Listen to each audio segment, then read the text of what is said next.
All right, pretty typical size closet. This is pretty typical of most homes, maybe being a little bit oversized. This is my daughter's room. We're gonna show you the step-by-step process how to put this closet system together.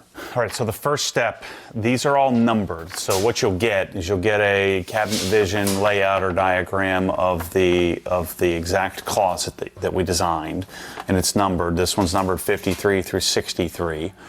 In this case, the odds are the uprights, which we have behind here, and I have in order.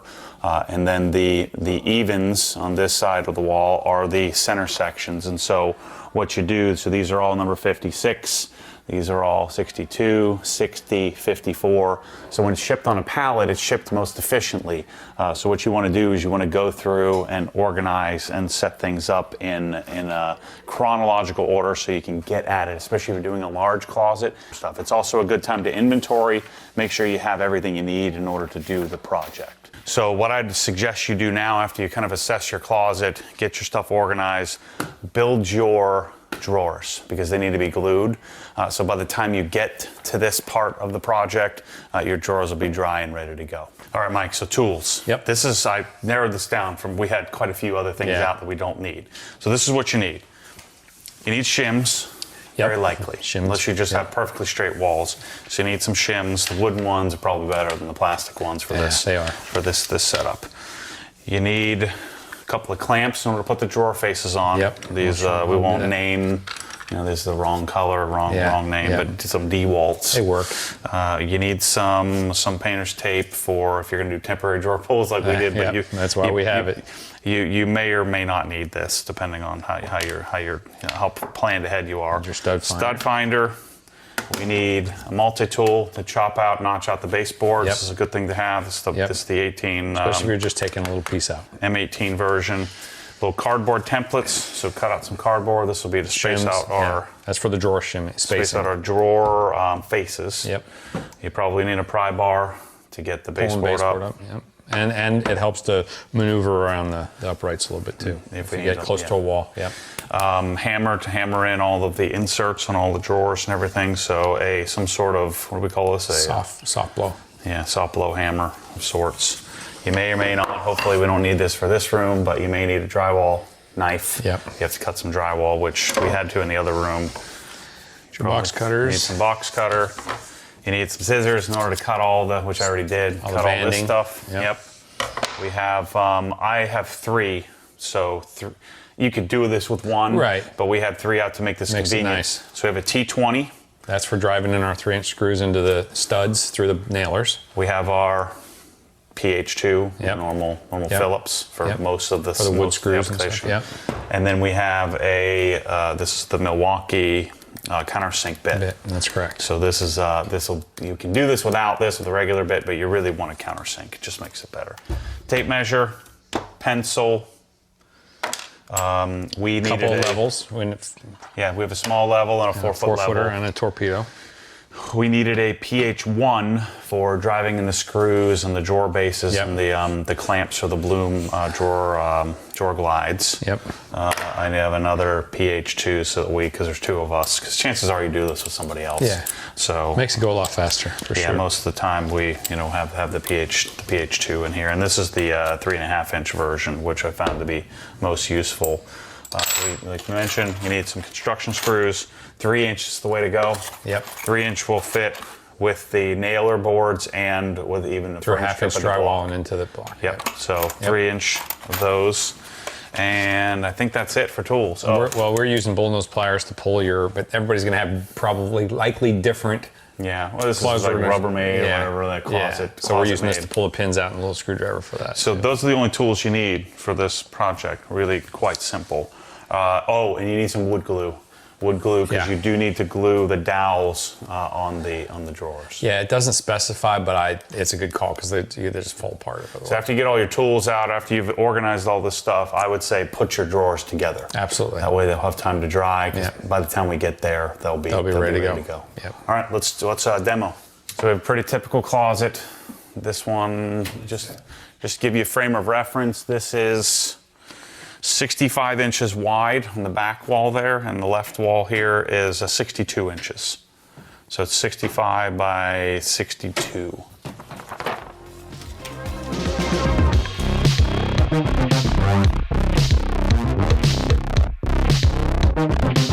next step is assess your baseboards. If you're not sure, best thing to do is just to put it together, to frame it up. Yeah. Always start in a corner. So you're gonna start in the corner first. It's easy here because you gotta start in the corner. So we're gonna set up the corner and work our way this way, since we're pretty certain we don't have to cut this baseboard, but we do here. Actually, this base, which the question is whether we need to remove this baseboard completely. This one's gonna have to be notched for sure to the back baseboard. Well, you have. Question is whether we can just pull the baseboards off. What was this full length? What did you have? What did you measure? 67.5. So you have 2 inches extra. Right. So we're gonna have to notch that one likely. Meaning it's gonna come to here. So we're gonna have to. Yeah, and not the backside. Correct. Remember, but if it's only an inch, remember on Ryan's, we really they just pulled the whole thing. So in this closet, best thing to do, set it up, and then we'll pull it out and figure it out. All right, so when you get your box, this box is labeled. Each box will have Kate's room, labeled Kate's room, and have all the individual parts and pieces labeled here. This doesn't really matter, at least not for our purposes here, but if you were missing something you need to take inventory, you could. These we're gonna do later. So these are for a finished job. Oh, I did save your little templates. I put them in the box here. Forgot about that. All right, so you have your cam screws, a big bag of those. These are our flat screws for all of our drawer glides, so we'll put those over here in the drawer glide box. We have some L brackets, which we're not going to need for this project. We have our, these are for non-fixed shelves. Then we have 2 types of cam locks. You have black ones and you have silver ones. And I think they're pretty much identical. The black ones have, these have like a little lock for the cam screw, but really the black ones are for areas that aren't exposed, and the silvers are for the areas that are. So let's put some stuff together. So my suggestion would be, and we're doing this for camera, but my suggestion, if you had 2 people, have one person demoing, have the other person pound in all the different, all the shelves. So have that all ready to go. So in our case, because we're working on this for video purposes, I'm going to show you a couple of these, and we'll kind of work through the process while we're putting this together. So here's number 56. So this, and this get black. Shelves get silver. So what you do is take these, get your soft blow hammer. This little sonic hammer works great. Make sure you line them up like so. Pound them in. This was a project that I put Michelle and the kids on, just to kind of knock these all in. These are your nailer boards. We'll show you where these go in a minute.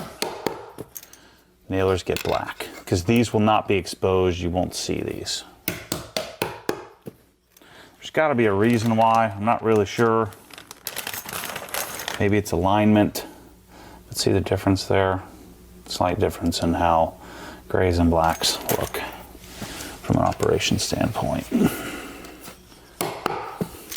Some of these at times will have the area. See how this isn't. You just cut this one out. Yeah, so you trim it with the box cutter. Yeah, so some of these you're going to want to trim out because they'll get in the way. Most of them are fine. You won't. That'll just push out of the way. Yeah, it's just a few. But a few of them, it'll gum up the process trying to put it on. So all these look good. This one here could be a little problematic. Snap that one. The rest of these look good. Stack them back up. And then silvers go in the shelves. So for our purposes, what I'm going to do, I'm going to do all the nailers, since we have those, and then we'll do the drawer, or the, since we have 2 people, we'll do the shelves after.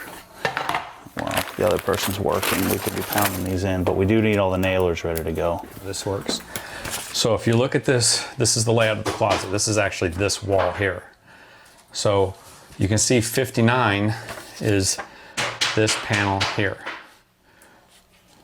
So we're gonna put that in now.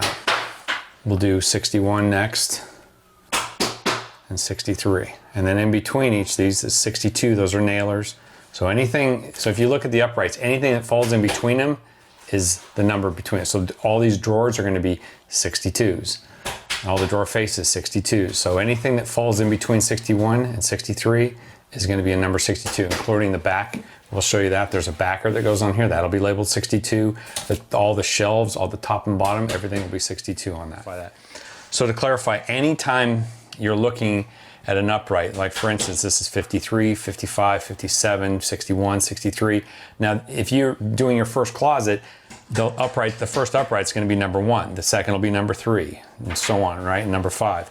So if you have an upright at number 1, all the hardware that falls in between upright number 1 and number 3 will be number 2.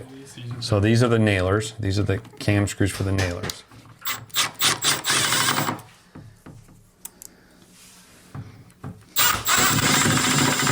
Same holes on every Yes. upright. But the trick is, like Matt was saying, on the corner, we'll hold off on putting the toe kick on this because the corner, you'll see why when we get there. And then we have a little step stool for getting the top ones because these are pretty high.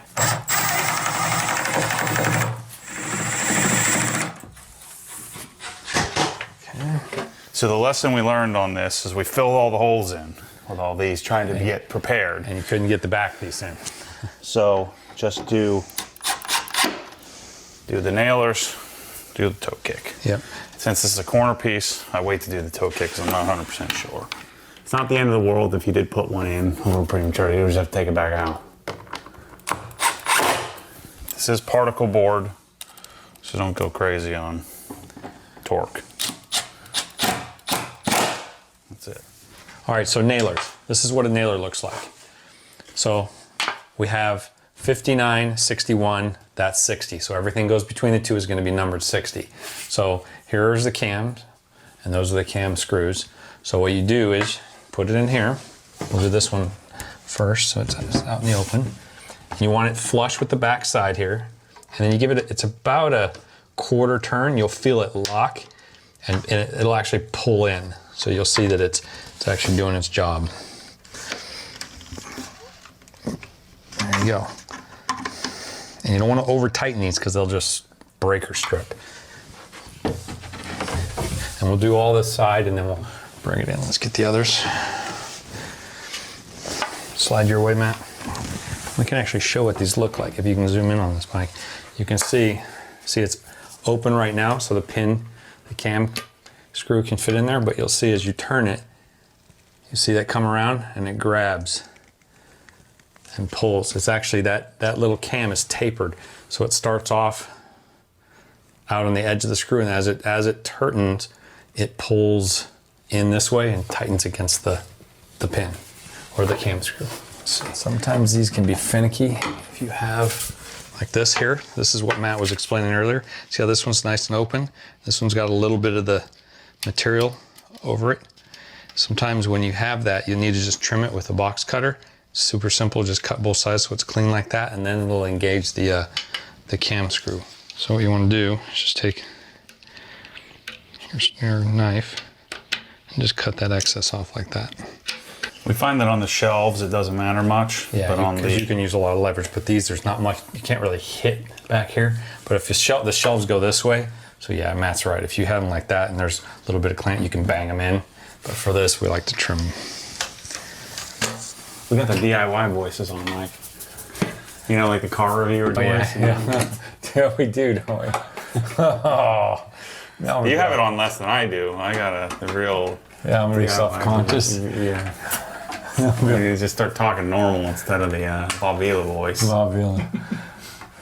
So this is where two people really helps. Yeah.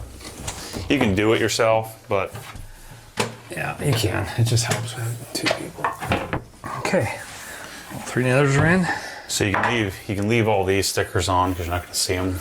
but I like to take the stickers off kind of as you work through. Once it's in place, we made the mistake of taking some stickers off. And we're like, oh yeah, which one was this? Yeah. I was worried that I got 6 pallets worth of closet stuff. I'm like, how am I going to know what's what? It's going to take forever just to get it matched up. Well, their system is freaking awesome. Yeah, it's pretty much bulletproof. Yep. Toe kick is exactly the same as the backer, except it's finished. And there's more space on one side, so this doesn't go either way. It has to go this way.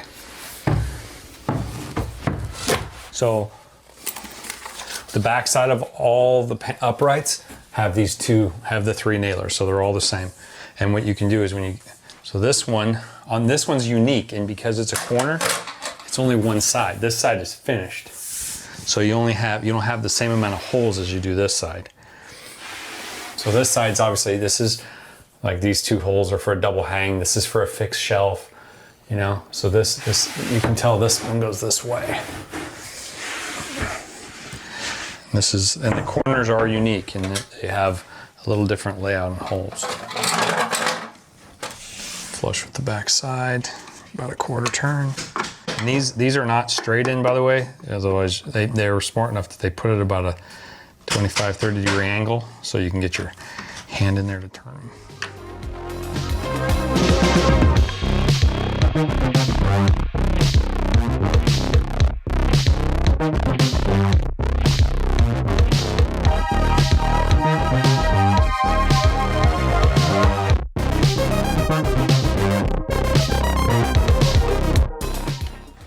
There's a special piece that goes in that attaches them.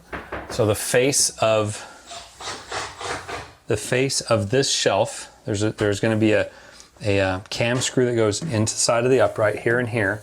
Then this shelf will sit over top and it'll key in. There's a small piece that goes here that keys into this, that fills this gap here. And then the same at the top. You'll see there's a special piece that fills in between. It goes down. See, and there's one. See how these are cut? That one's not. So this is where the box cutter will come in. And it's literally just the melamine material that's over top.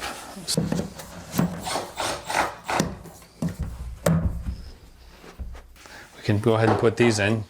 This is upright number 55, so we can put the in-between nailers at 54. I would recommend doing that. I would recommend getting all the uprights and all the nailers in, making sure it fits in the space. Then you can get, what I like to do is get a level, make sure that the uprights are sitting plumb, and they're plumb forward and back as well. And then what you may have to do is, let's say, because you've got baseboards here, unless we were to pull the baseboard, we would shim behind to compensate for the thickness of the baseboard. Now, we may, if we get really close, we can just take that whole baseboard out. That way we have to shim much less, which looks like we're going to be able to do. Since we're all the way up against that baseboard there and all the way up against this one pretty much, we can probably just remove that baseboard, slide these out a little bit, remove the baseboard, put it up against the wall, and have to do very little shimming. And we'll screw it right to the, we'll use our stud finder, find studs, and screw in through the nailer and into studs. That'll secure it really well. So we'll get the rest of this assembled, get this all laid out, and then we'll come back to that because we're going to definitely have to trim some baseboard and what have you. So we'll come back to that as soon as I'm done with this part of it. So got it all mocked up. All the nailers are in, all the uprights are in, and what we determine we can do is just pull all that baseboard and all that baseboard because you're not going to see anything. So we'll leave this one and we'll leave this one. So right now we'll just slide them back out, pull the baseboard. Now, put them back up against the wall. Now, if you were going to notch the baseboard, what you would do is you'd trace. Yeah, scribe it. Like for instance, here I'll show you, Mike. This is a good example. So if we needed to come over further here, take a pencil, scribe a line right across the base, right? Slide this out. Use the multi-tool right here. So we use the multi-tool. You'd basically cut. You could even use this as a guide if you wanted to. But I wouldn't want to risk scratching necessarily, but you can put some tape on there. You could cut this out, then slide this out, pull that piece of baseboard out, and then slide the upright right into the notched baseboard. We've had to do that in basically every closet except for this one. Yep. All right, since we're pulling this baseboard, first thing you want to do is cut the painter's caulk so it'll release. Cut in the corner.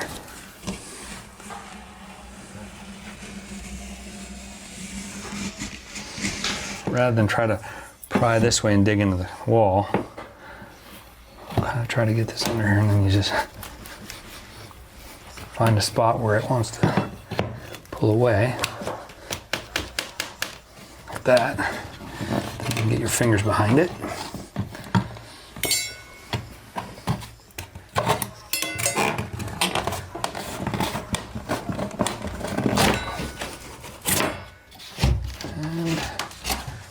Go. Now we've got all the baseboards we needed to get removed, so that way they sit all the way up against the wall. Next thing to do is check for plumb, both this way, X and Y. So we don't want them out of plumb this way, because you create a parallelogram where the shelves won't want to fit. So what we have to do is get it plumb, and then we'll mark on the wall where plumb is, and then we'll check plumb this way, which actually that's pretty darn close. And we might have to shim a couple of these nailers, because if you don't shim them and you've got gap, when you put a screw in and you pull it tight, it ends up bending this nailer, and it can suck in the uprights just enough where the shelves are hard to get in, and so is the backer. So you definitely want to shim them away from the wall if need be, because these walls aren't flat. You can see them sitting against here. There's a gap there. There's a gap there. You know, you got some here, so you got gap here. So if there were a stud there, you definitely want to shim that before you draw it tight. Same here and there. So if they were out of plumb, Mike, what would we be doing? If they're out of plumb, so if you got, let's say the upright's leaning back, which in this case it is actually, right? So it's leaning back on this one a little bit. So you'd pull it out. So you got plumb, which is there, and then you fill that, put shim there to hold it at that position. And then you screw it to the wall, and that'll hold it plumb. You do it on the, I like to do at least the top, the center one and the top one. So because this is a corner unit, right? So you see how the side of the upright here comes in contact with the face of this back upright here. So if we were to plumb this and not have this plumb, you're gonna have an oddball reveal here. So what we wanna do is make sure this is plumb and that's plumb before we screw this to the wall. So that way there's no gap in that reveal there. So right now, this is pretty well plumb. And this is a little out. So, I think it's just tight like that. Sorry, Mike, can you get that? Now we're pretty plumb. And that looks pretty good. You just would have to hold it that way. So you can rack it this way, and when you get it to where you want, you put a pencil mark on the wall, and then you know when you're screwing to line up with that pencil mark. Because you can't hold it two directions at the same time. Yeah. So the next thing we'll do is we'll get our stud finder, and we'll lay out where our studs are. Let me get a stud finder. We got a stud right there. Okay, maybe there's one right here.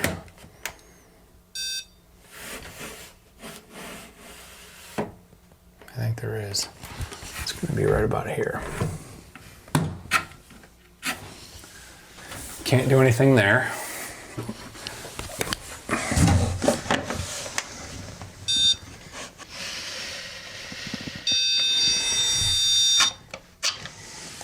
Go top, do the same thing. I need a sharper pencil. See that, Mike? That's how you do it, Mike. Pencil sharpener. Okay. So as I mentioned before, we want to make sure we're plumb this way. Right there's plumb. So what we'll do is come over here on this side. I'll put a pencil line right where plumb is. So we know, see now it drifts right back, right? So when we check it for plumb this way, which actually it is, pretty darn close. If it wasn't, we'd pull out where plumb was or shim out, and then hold it to where the line is, and then that's where we'd screw it right there. So I think let's see, how we looking? Pretty spot on, actually. Could come out tiny bit, but It's close enough for what we're doing here.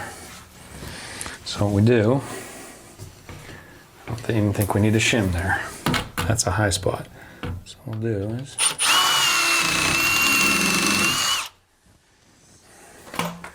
this will be our,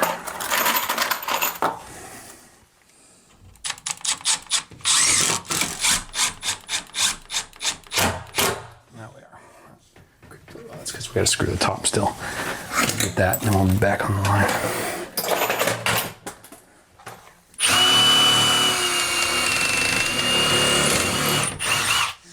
Countersink bit, yep.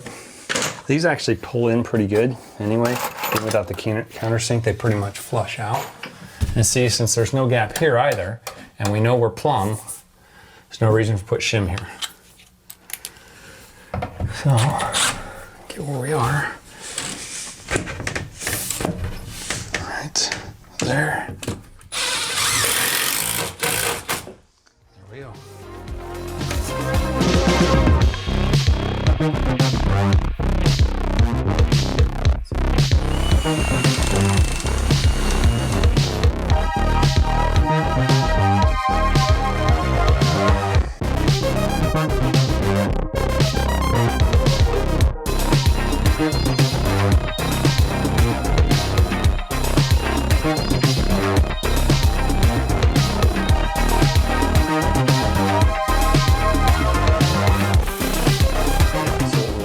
Make sure that our corner is square. So I'm just putting it up here against the, so we're even reveal, we're nice and square. You can judge it by the reveal here and the reveal here that we are indeed square. All right, so here's what we got. We got everything, we went through the mock it up stage, we pulled all the baseboards, got all the uprights and the nailers in. We went ahead and shimmed everything against the wall and screwed it to the wall through studs. We laid out the studs with our stud finder, and everything is plumb and square. We squared up the corner, we made sure that they were plumb in both directions, and everything's screwed up. So now we can put the backs in, which we're gonna do next, slide those in, and then we'll put the top and bottoms on and put the shelves in. So don't make the mistake, don't put the screw, you wanna put the screws in now. Don't do it, you gotta put the backs in first. Yeah, and I actually got a few. Yeah, so you don't wanna put these in. So if you put these in where the shelves go, which is here, right? Where shelves go. If you put these in now, the backs slide all the way against the uprights at the back. So if these are in, they'll be in the way. So you'll see we'll put these in right now.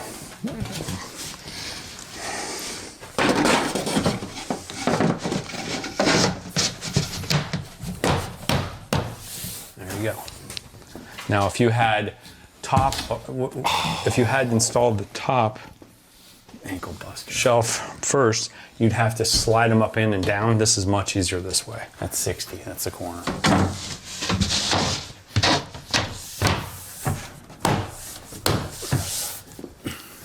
Now, this is the top of the corner. So this is the only one so the top and bottom will have holes for your screws to pull this and tie this all together. So now you can go through, put all your screws in. knock out all your screws. So this is the face of the corner. So this gets 2 screws because there's a piece that fills in the gap.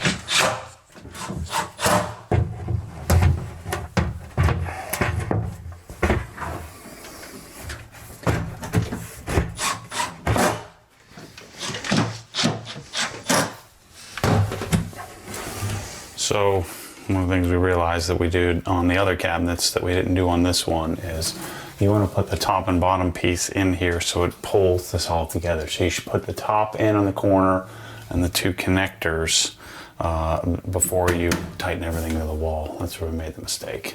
Because we had everything flush top, but just not this back piece here was sitting a little further forward than this whole side of the array, and so then the pegs wouldn't line up. All right, so the bottom shelf has the cams.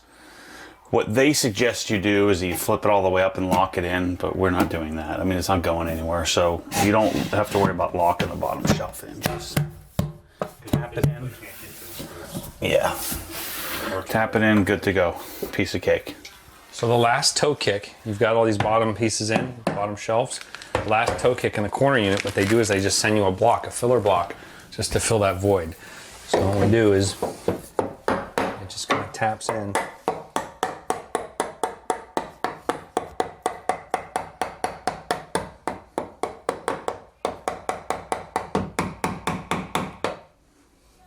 That's it, like that. So there are some shelves that are not cammed, but they are fixed. They call them adjustable, but they're not really. One of the selling points of this closet system is that they don't drill all the IKEA holes. You know, that's pre-drilled. Disadvantage is you can't set the shelf height yourself, but I prefer it this way where it looks much more finished. And the positioning of the shelves, the way that they set it up and the way that you can design it, especially if you have a big closet, I think they give us plenty of choice here. And Mike never takes the stickers off. He just lets me do that. You like debadging and unboxing. I don't want to steal your thunder. So hinges are left and right. I think they're labeled.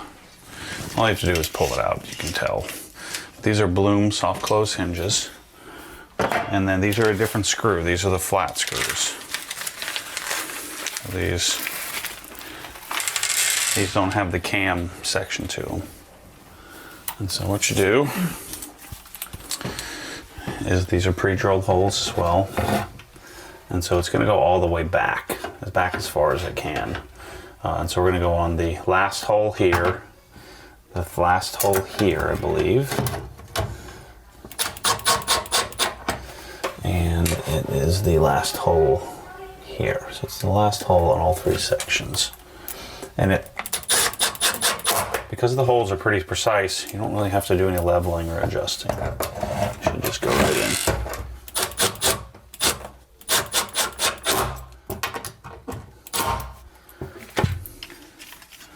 Same thing on the right side. So I'll put the rest of these in while Mike does the other part of the locking mechanism for the slides. Okay, so this is the second part of the drawer slider. So as you can tell, this is going to be the front of the drawer. So the sliders fit through this slot here, and this is the attachment point, and this is the release. So what we have to do is the drawers don't come drilled for them, and they don't come with the screws either. So what I'm using is number 4 by 5/8 inch long wood screws. And they're flathead.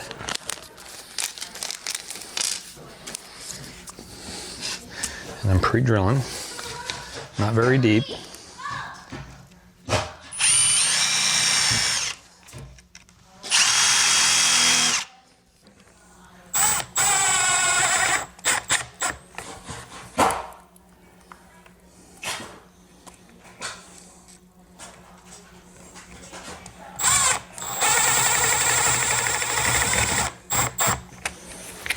Okay, that's it.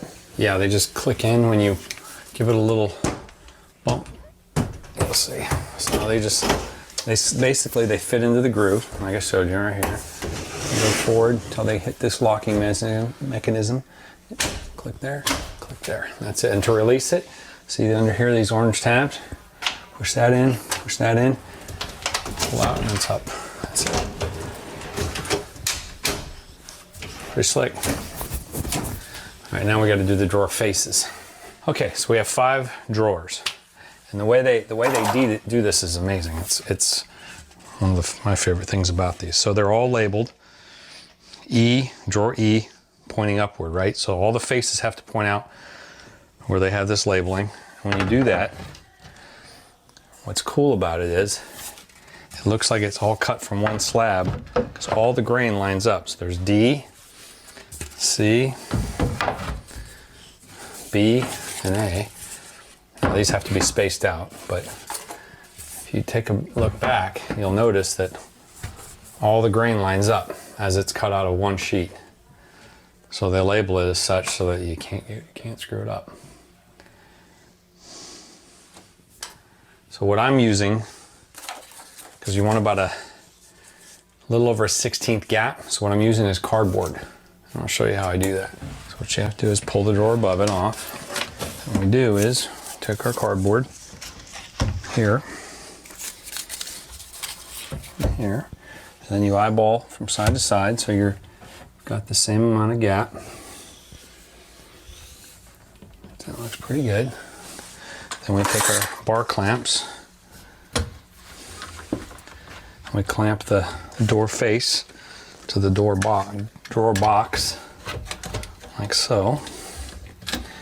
And pull our cardboard. And what you have to do is verify, because there's a little bit of sag in the glides. You have to sit back and look and make sure when it, because as you add weight to the drawer front, sometimes it'll drop and not drop evenly. This one it dropped nice and even, so our gap is uniform.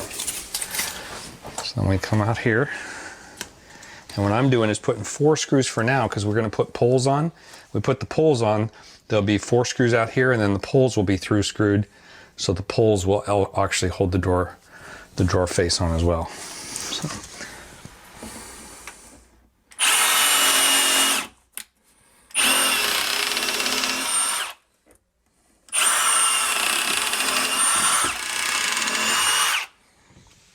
And then what I'm using for this, number 8 1.25" screws. This is about 5/8 thick here, and this is 1 inch. So there's no danger of poking a screw through the face of the drawer front. But they're long enough to definitely do the job.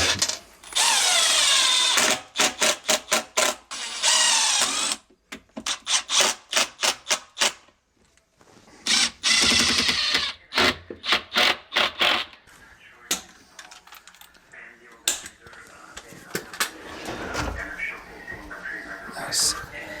Okay. Now what I do is I bring this one off here.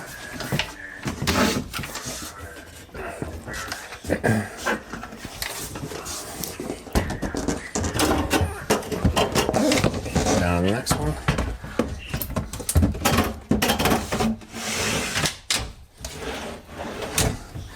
Same operation.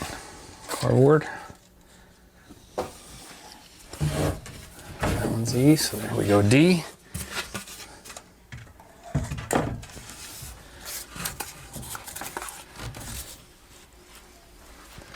Same gap. Okay.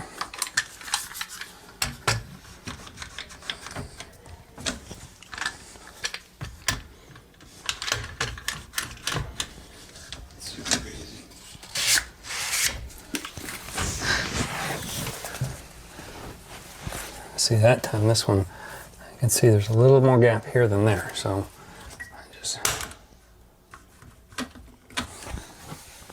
yep, now that looks good. So every other drawer I've clamped from the top and then check the gap. So because I can't close the drawer with this here to check gap below, I'm clamping it from the bottom, and then what I'll do is check. I know I need roughly the same gap here, which is just a hair over 1/16. So what I'll do is clamp from the bottom, and then we can verify that we're good. I gotta make our gap over here the same.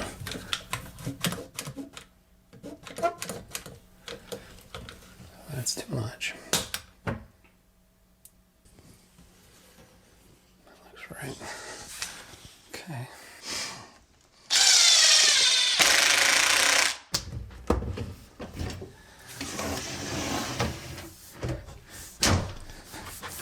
There we go. If you stand back and look, you should have about the same gap everywhere.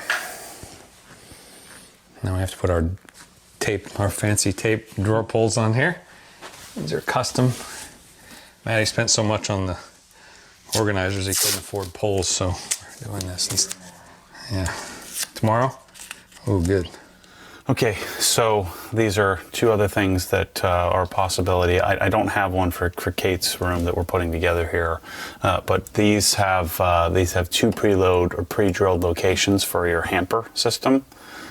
And so what you want to do is, like this hamper, you just tuck there's a little piece on the bottom here, and you have these little hooks that you just slide through. So there's no assembly other than install the glides.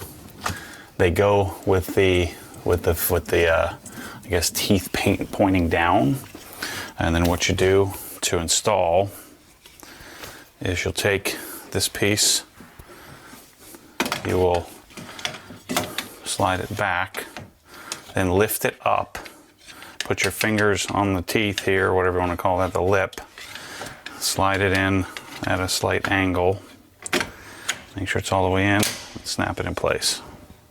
And that's the hamper install. Super simple. 2 screws, slide it in place. Same screws that we used on the drawer glides. Okay, so it can't pull out this way, right? So the way this is set up right now is to be on this face, right? Extend out, right? So how you reverse it is pretty simple. I took it all apart, trying to be smart. I think I outsmarted the thing, but basically all you have to do, pull down this little lever, pull this out, and then it flips around and goes on this side.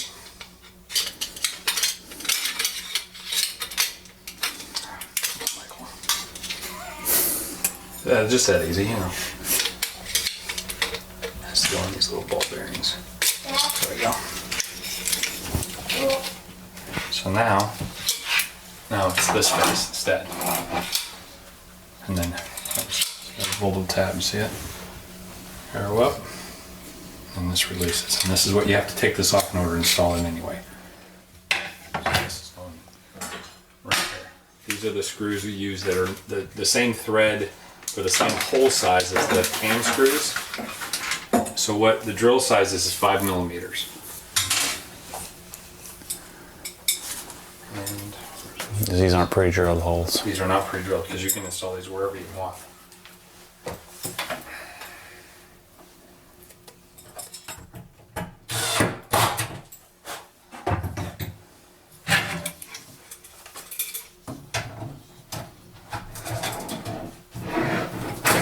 And then there's a last piece, which is this little tab that goes on the end that keeps it from sliding too far back. So this goes in just like this, and this little slot snaps in, and that's the stop. That's all there is to it. All right, last piece of this closet is to do the hanging racks. And so you have this little piece, and there's pre-drilled holes. Put one in there, one in here. Now, these are going to be sent longer. And so now we have to measure and cut. And then what will happen is, we'll show you in a second, but these pieces go over the end like this to clean it up, and then it slides in the slot. But these are pretty cool because they have this plastic which makes your hanger slide smoother.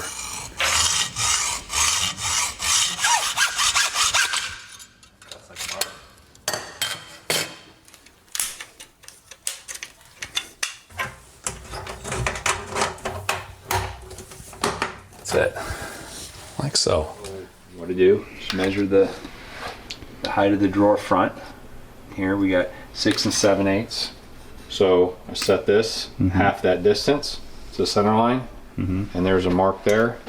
So you're at 2 15/16. So that'll put these holes. You can see there's a center line mark here, which is nice to measure off of. So let me just set it here, and then the drawer front is 35 3/4. So that means we want to be 14 7/8 to the center line. I mean, 17 7/8 to the center line, which is right there. Hold that. And I just spot it. I don't drill all the way through.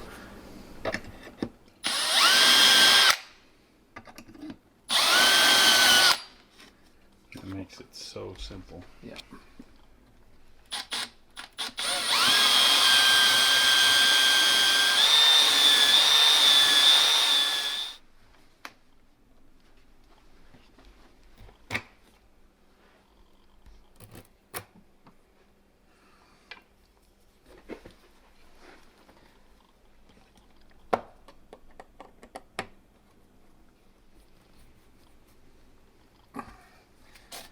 Temporary off. There we go.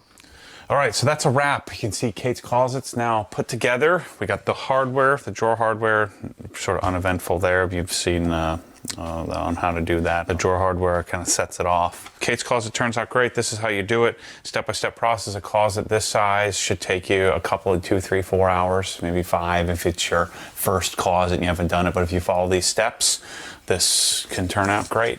We actually changed the lighting in here and got her all set up with her hang and have their belt holders and everything in place.